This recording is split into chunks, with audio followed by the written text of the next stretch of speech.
What job opportunities do you have once you finish university and once you leave the team?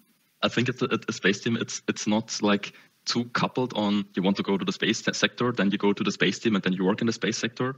I think that's certainly the idea with some people, but generally speaking, we could do whatever we want because the space industry is not too big in Vienna.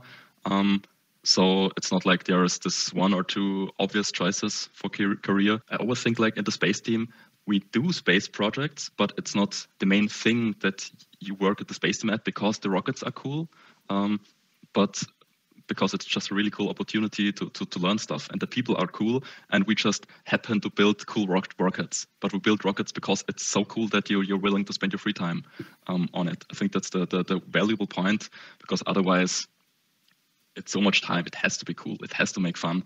Otherwise you're just not doing it. But still, we are in contact with, of course, sponsors from the space industry and from all the networking events. We just know them really well. So yeah, maybe we get a little bit of an insight into those companies, but I won't say there's not a huge intention for the people in the space team. Now they're at the space team, so that next year they can be in the space company.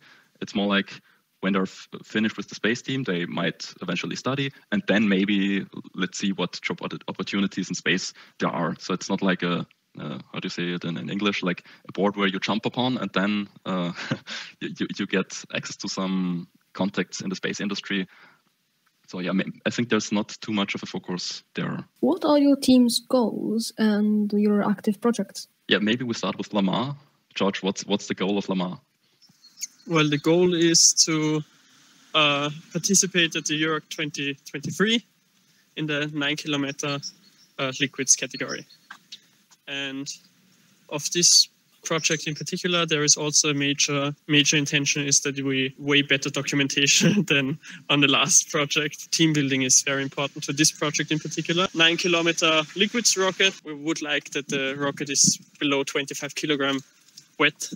So including the fuel and the oxidizer.